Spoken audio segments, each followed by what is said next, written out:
Hey guys, it's Holly. Welcome to the channel. I subjected myself to this movie so that you don't have to. Let's get into this micro review of Pulse 2006. Does it hold up? Of course not. Why do you think this is a micro review? It doesn't deserve a full review. I'll just give you the cliff notes. Pulse 2006 is a US-made remake of a well-known Japanese movie of the same name made in 2001. If you haven't seen my hot take video about the original, go take a look at that one. When their computer hacker friend accidentally channels a mysterious wireless signal, a group of college students rally to stop a terrifying evil from taking over the world. Let's start with the good. The walking lady scene, the infamous scene that I mentioned in my other video, is genuinely better here. They don't overfocus on the weird stumble. A later scene, the character Stone being sucked into a wall, was actually pretty creepy and gross. It was unsettling in a way that the rest of the movie wished that it was. You know, the funny thing about this movie is, to me, even though it is so tragically bad, I at least found it more entertaining than the original. Now, that is not me saying I liked this movie. That is just me saying that I wasn't bored out of my mind. Also, Brad Dourif. The bad. This movie is painfully blue and gray.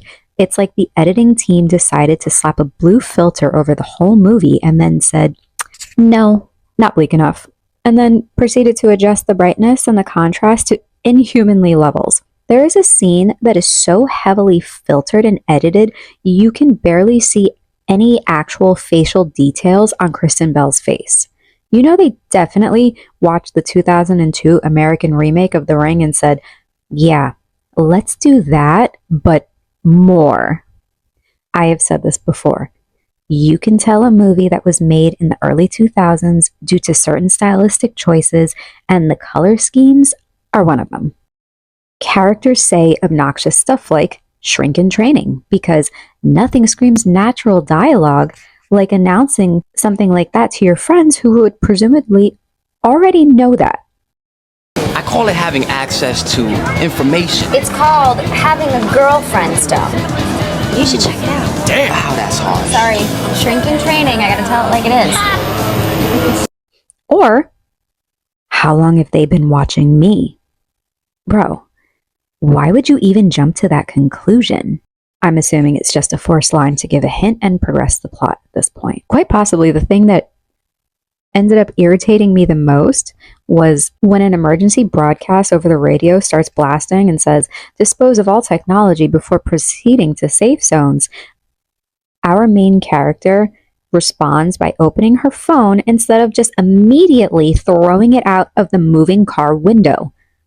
Like, hello. Have you not witnessed anything that has been going on recently? Girl, you are officially in a full-blown apocalypse. Take the warning. Heed the warning.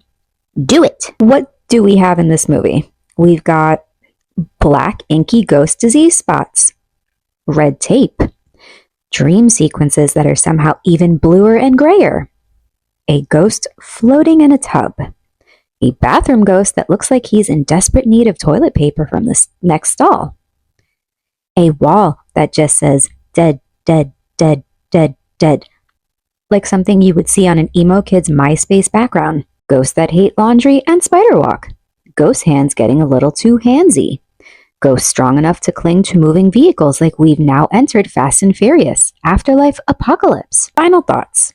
What starts as a metaphor about loneliness and technology isolating us slowly turns into a weird identity crisis. Tech is haunted. No, wait. Tech is a disease, and logging on spreads that. Wait. Ghosts are stalking us. No, now they're physically attacking us. And somehow we end up in a ghost car chase complete with a ghost hanging onto a moving car like this is an action set piece instead of a moody tech-driven loneliness epidemic piece. I can't, you guys. What are we doing here? Why did this happen? Now, I'm not a huge defender of the original, but of all movies to turn into an actiony jump scare filled thriller, this was not it. So, moody? No. Coherent? Not really. Blue? Abso-fucking-lutely. What do you think about this movie? Do you think this movie gets more hate than it deserves? Are you a die-hard fan of the original? Let me know what you think down below.